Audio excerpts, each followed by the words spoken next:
এক টুকরো ছবির মতোই সুন্দর একটা গ্রাম ধূপগুড়ি। চারিদিকে সবুজে সবুজে ভরা। আর এই গ্রামটির মতোই সুন্দর ও সহজ সরল এই গ্রামের লোকজন। এই গ্রামে মোটে বাস করে ৩,০০০ লোক। জনবসতি কম হওয়ার জন্য সবাই একে অপরকে খুব ভালো মতোই চেনে। তাই পুরো গ্রাম কোনো রকম ঝুটঝামেলা ছাড়া একটা পরিবারের মতো মিলেমিশে বসবাস করে। কিন্তু এই ধূপগুড়ি গ্রামে ছিল এক পুরো বটগাছের অভিশাপ। গ্রামের লোকে বলতো এই পুরো বটগাছে নাকি বাস করে এক ডাইনি। তাই গ্রামের লোক যতটা সম্ভব ওই পুরো বটগাছকে এড়িয়ে চলত।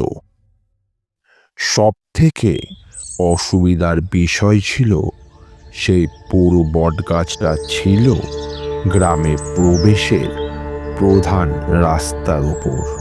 তাই গ্রামবাসীদের ইচ্ছা না থাকলেও তাদেরকে রোজ সেই পুরো বটগাছ অতিক্রম করেই যাওয়া আসা করতে হতো।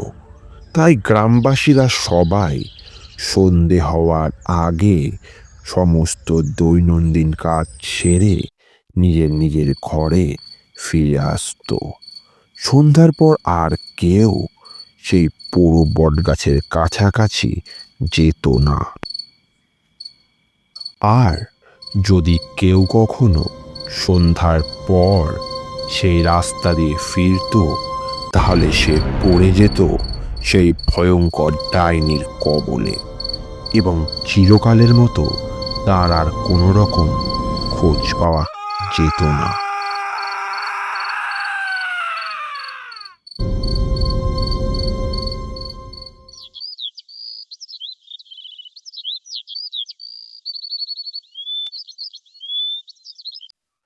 এইভাবে বহু বছর ওই ডাইনির ভয়ে ও আতঙ্কে দিন কাটাতে থাকে ধূপগুড়ির মানুষজন। সে পুরুষ হোক বা নারী, কেউই ওই ডাইনির হাত থেকে রেহাই পেত না।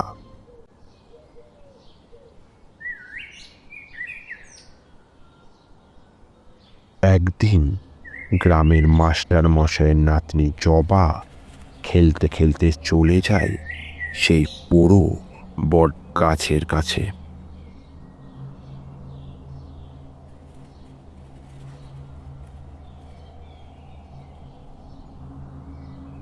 হঠাৎ করেই বট গাছের ভেতর থেকে ভেসে আসে এক ডাইনি অট্টহাসি। আশেপাশের আবহাওয়া ভারী হয়ে ওঠে।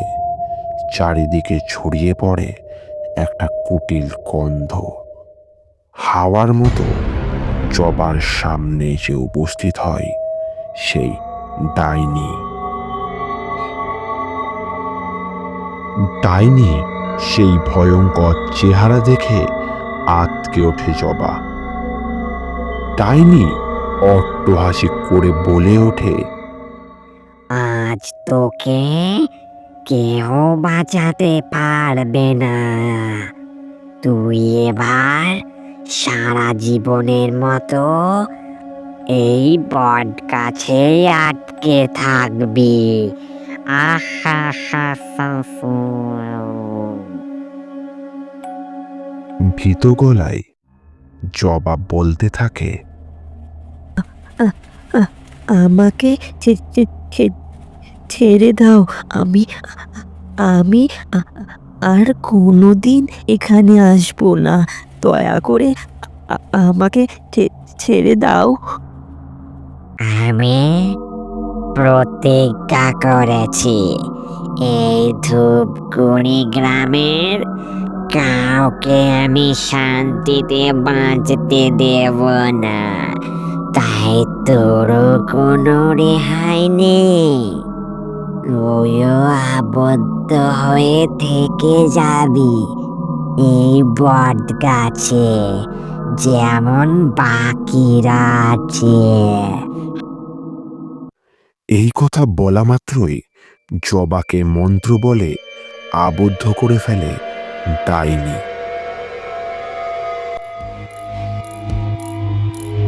হাওয়ায় ভাসতে থাকে ছোট্ট জবার শরীরটা, ও হাওয়ায় ভাসতে ভাসতেই সেই পুরো বটের মধ্যে মিশে যায় জবার শরীরটা। এইদিকে অট্টহাসি করতে করতে হাওয়ায় মিলিয়ে যায় সেই ডাইনি। কিছুক্ষণ পর মাস্টার মশাই নাতনি জবাকে বাড়িতে দেখতে না পেয়ে তার খোঁজ করতে থাকেন। বাড়িতে না পেয়ে মাস্টার মশাই জবাকে খুঁজতে খুঁজতে বাইরে বেরিয়ে পড়েন। শেষে মাস্টার মশাই জবাকে এদিক ওদিক খুঁজে না পেয়ে বাজারের দিকে যান। বাজারের দিকে গিয়ে তিনি লোকজনকে জিজ্ঞাসা করতে থাকেন যে কেউ জবাকে দেখেছে কিনা।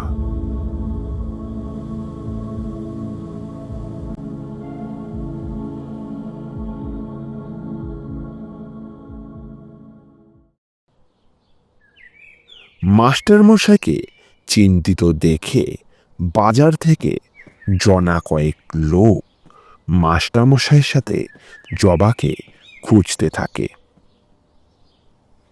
খুঁজতে খুঁজতে তারা অবশেষে এসে পৌঁছায় সেই পুরো বট গাছের কাছে। চারিদিকের হাওয়া নিস্তব্ধ, কোনো রকম আওয়াজ মাত্র নেই। পুরো বটগাছের ঠিক সামনে পড়ে আছে একটা পুতুল। সবাই সেই দিকে এগিয়ে যায়। পুতুলটা দেখে মাস্টার মশাইয়ের বোঝা বাকি থাকে না যে এই পুতুল জবার। মাস্টার মশাই মাটির উপর বসে পড়ে হাউমাউ করে কাঁদতে থাকেন। তো তোকে কতদিন বলেছি মারে এই এই অভিশপ্ত গাছের কাছে আসিস না, তাও তুই আমার কথা শুনলি না। শেষে তুই এই অভিশপ্ত গাছের কবলেই পড়লি রে মা, এই অভিশপ্ত গাছের কবলে পড়লি। চোখের জল মুছে উঠে দাঁড়ান মাস্টার মশাই।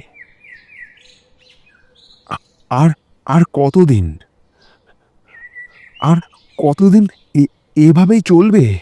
আজ আমার নাতনির এরম হয়েছে, কে কে বলতে পারে কাল তোমাদের পরিবারের সাথে এরম হবে না?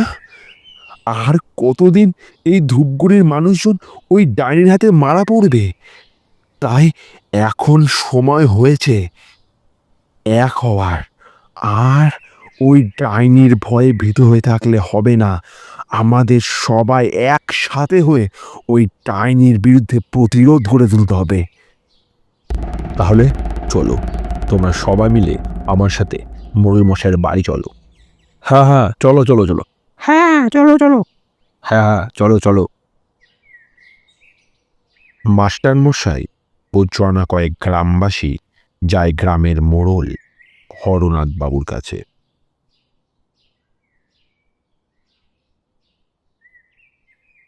হরনাথ বাবুর কাছে পৌঁছে মাস্টার মশাই সমস্ত বিষয় হরনাথ বাবুকে বর্ণনা করেন।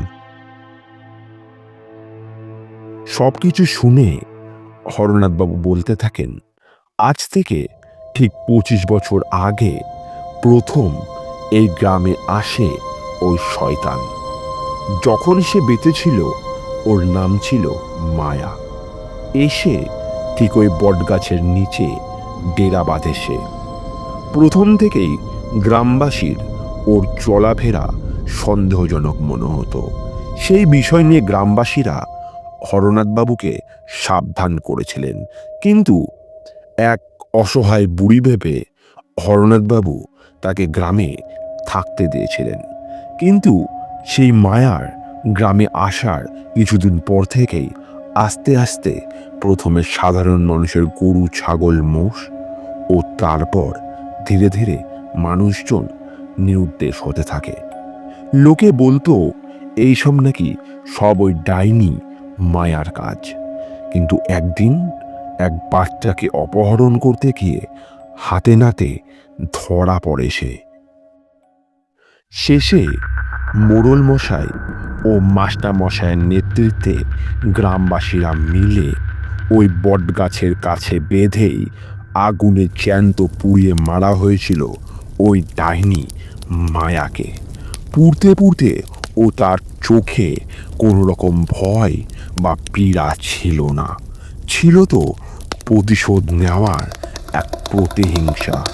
পুড়তে পুড়তে সে বলতে থাকে, আমি ফিরে আসব, আমি ফিরে আসব। এই ধূপগুড়ি গ্রামের কাউকে আমি শান্তিতে বাঁচতে দেব না। এটা আমার প্রতিজ্ঞা, এটা আমার প্রতিজ্ঞা। ওই শয়তান মায়া ওর প্রতিজ্ঞা রেখেছে, ওর প্রতিজ্ঞা ভুলে ছাড়েনি। আজ সেই 25 বছর থেকে ওই ধূপগুড়ি গ্রাম ও গ্রামবাসীর বেঁচে থাকা অতিষ্ঠ করে তুলেছে। কিন্তু আর না, অনেক হয়েছে। এবারে ধূপগুড়ি গ্রামে নয় আমরা থাকবো, নয়তো থাকবে ওই ডাইনি। কিন্তু মোড়ল মশাই, ওই ডাইনি তো মায়াবিনী, ও অনেক শক্তিশালী। আমরা সাধারণ গ্রামবাসীরা ওর সাথে পেরে উঠবো কিভাবে? কোনো চিন্তা নেই, আমি শুনেছি আমাদের গ্রাম লাগোয়া যে জঙ্গল, সেখানে নাকি এক সিদ্ধ তান্ত্রিক নিজের ঘাঁটি গেড়েছেন। তিনি নানা বিদ্যায় পারদর্শী। তাই চলো আমার সাথে, আমরা ওনার শরণাপন্ন হই। তিনি আছেন যিনি আমাদের এই বিপদ থেকে মুক্ত করতে পারেন।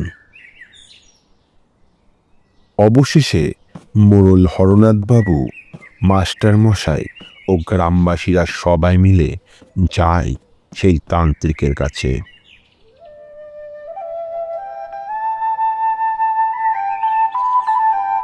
এক বড় অশ্বত্থ গাছের নিচে বসে চোখ বন্ধ করে ধ্যানে মগ্ন তান্ত্রিক শিবচরণ। রক্ষা করুন বাবা, রক্ষা করুন। হরনাথবাবুর গলা শুনে চোখ খুলে তাকায় তান্ত্রিক শিবচরণ। আমি রক্ষা করার কে? মানুষের সুখ দুঃখ ভালো মন্দ সব কিছুর দায়িত্ব তো এই উপরবালার। আমি তো অতি সামান্য এক সাধক। কিন্তু বাবা, আপনি ছাড়া আমাদের তো আর কোথাও যাওয়ার জায়গা নেই। বড় আশা নিয়ে এসেছি, দয়া করে আমাদের নিরাশ করবেন না। আমি জানি হরনাথ, আমি জানি তুমি কোন বিপদের সম্মুখীন হয়ে আমার কাছে এসেছো। আপনি তো মহাজ্ঞানী, আমি জানি আপনার কাছে কোনো কিছুই অজ্ঞাত নেই। তাই দয়া করে আমাদের এই বিপদ থেকে মুক্ত করেন, কারণ আপনি ছাড়া আমাদের যে আর কোনো যাওয়ার জায়গা নেই বাবা, আর কোনো যাওয়ার জায়গা নেই। ওই ডাইনি প্রচণ্ড শক্তিশালী হরনাথ, আর ওর প্রতিশোধ স্পৃহা ওকে দিন দিন আরো শক্তিশালী করে তুলছে। ও যতদিন থাকবে তোমাদের ওই ধূপগুড়ি গ্রামে শান্তিতে বাঁচতে দেবে না। কিন্তু অপশক্তি যতই শক্তিশালী হোক না কেন, তা কখনো শুভ শক্তির ওপর জয়ী হতে পারে না। তাই ওই ডাইনিরও বিনাশ নিশ্চিত। চিন্তা নেই হরনাথ, চিন্তা নেই। সামনের পূর্ণিমাতে আমি নিজে ওই ডাইনির বিনাশ করব। তোমরা মন দিয়ে ভক্তির সাথে ততদিন নিজের ইষ্ট দেবতাকে স্মরণ করো, কারণ পরমাত্মাই পারেন সব বিপদ কাটিয়ে দিতে। দেখতে দেখতে চলে আসে সেই পূর্ণিমার রাত। তান্ত্রিক শিবচরণ হরনাথ বাবুকে সঙ্গে নিয়ে সেই পুরো বটগাছের পথে অগ্রসর হন। সেই বটগাছের কাছে পৌঁছাতেই তান্ত্রিক শিবচরণ হরনাথ বাবুকে চলে যেতে বলেন, কারণ এই যুদ্ধ ওই ডাইনি ও তার মধ্যে, এতে হরনাথ বাবুর কোনো ক্ষতি হতে পারে। তাই তার যেন কোনো ক্ষতি না হয়, তাই তান্ত্রিক শিবচরণ তাকে চলে যেতে বলেন।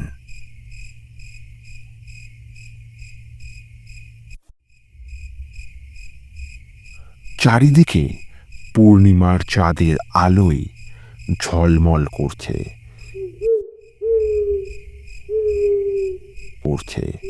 কিন্তু পুরো বট গাছের নিচে যেন পূর্ণিমার চাঁদ কোনোভাবে তার আলো পৌঁছাতে পারছে না। গাছের নিচেটা যেন এক জমাট বাঁধা অন্ধকারে ভরে আছে। শিবচরণ বটগাছের কাছে এসে দাঁড়ায়। তার বটগাছের কাছে এসে দাঁড়াতেই বাতাস যেন থেমে যায়। চারিদিকে ছড়িয়ে পড়ে এক গুমোট ভাব, ও তার সাথে বাতাসে ছড়িয়ে পড়ে এক কুটিল গন্ধ। হঠাৎ চারিদিকের আকাশ বাতাস কাঁপিয়ে ভেসে আসে এক ভয়ঙ্কর অট্টহাসি, আর সেই অন্ধকার ফুঁড়ে বেরিয়ে আসে সেই ডাইনি। তান্ত্রিক, তুই এখান থেকে চলে যা। আমার শত্রুতা এই ধূপগুড়ি গ্রাম আর এই ধূপগুড়ি গ্রামের মানুষের সাথে। আমার তোর সাথে কোনো রকম শত্রুতা নেই। তাই যদি প্রাণে বাঁচতে চাস, এখান থেকে চলে যা। যা যা যা, এক্ষুনি যদি চলে যাস, আমি তোকে প্রাণ ভিক্ষা দিতে পারি। যা যা। ওরে মূর্খ, তুই তন্ত্র সাধক শিবচরণকে বলিস পালাতে? তোর মতো কত ডাইনিকে আমি আমার বশে করে রেখেছি। আজ এই ধূপগুড়ি গ্রামে নয় তুই থাকবি, নয় আমি থাকবো। দেখ আমি তোর কি করি। শুরু হয় সেই ডাইনি ও তান্ত্রিক শিবচরণের তন্ত্রের যুদ্ধ।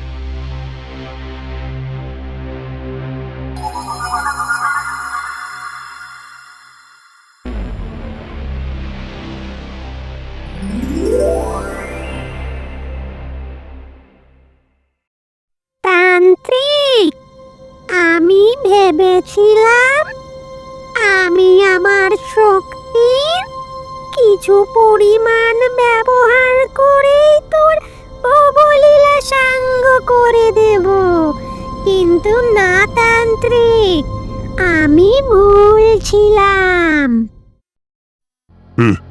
তুই কি ভেবেছিলি ওরে নিম্নতন্ত্র দিয়ে তুই তান্ত্রিক শিবচরণকে তোর বশে আনবি? সেই সাধ্য তোর নেই। তাই এখনো বলছি, সময় আছে। এই গ্রাম ছেড়ে চলে যা, শান্তিতে বাঁচতে দে এখানকার মানুষকে। সাহস তান্ত্রিক! এবার দেখি তোকে কে বাঁচায়। তাহলে এবার দেখ আমার কালো তন্ত্রের কি ক্ষমতা।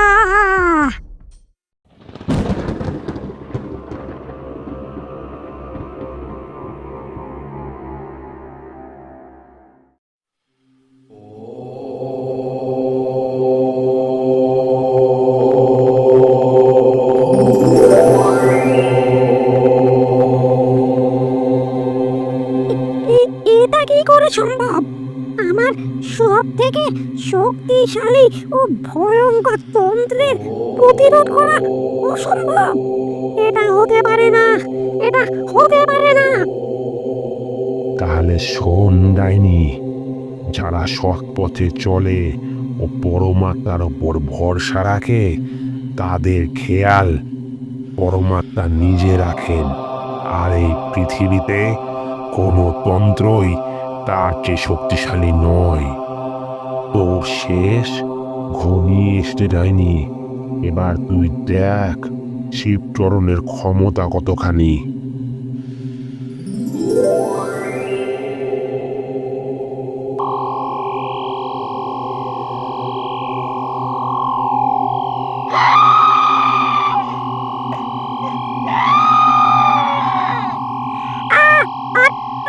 বাঁচাও, কেউ বাঁচাও! চলে গেলাম।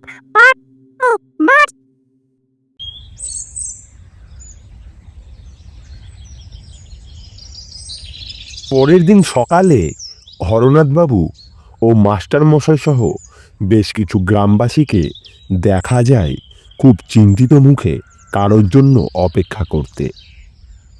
কি ব্যাপার বলো তো মাস্টারদা, সকাল হয়ে গেল তাও তো সাধু বাবার কোনো খোঁজ খবর পাওয়া যাচ্ছে না। আমাকেও তো একই চিন্তিত করছে হরনাথ। ওনার আবার কোনো বিপদ হলো না তো? বাবু, ওই দেখুন, ওই যে দূরে কে যেন একটা আসছে। সেই দিকে তাকিয়ে দেখা যায় দূরে মাঠের শেষ থেকে হেঁটে আসছেন এক বৃদ্ধ।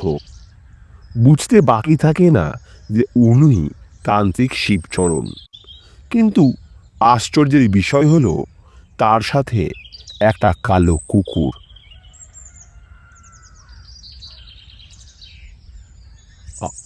আপনি আসছেন না দেখে আমরা তো বড় চিন্তায় পড়ে গেছিলাম যে আপনার আবার কোনো বিপদ হলো কিনা। আরে আমাকে নিয়ে অত চিন্তার কি আছে বলো তো হরনাথ?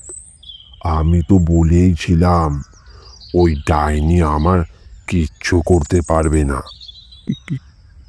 কিন্তু বাবা, এই কুকুর আপনি কোথায় পেলেন? ভালো করে দেখো তো, চিনতে পারো নাকি? আপনার কথা কোনো কিছুই বুঝতে পারছি না বাবা। যদি পুরোটা সহজ করে বলতেন।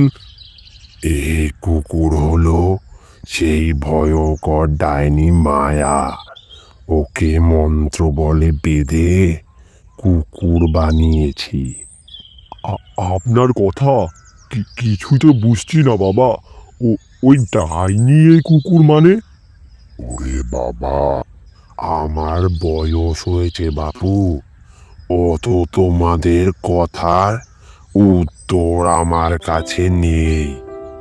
শুধু এইটুকু জানো, এবার থেকে তোমাদের গ্রামের ভালো মন্দ রক্ষা করবে কুকুর, বুঝলে?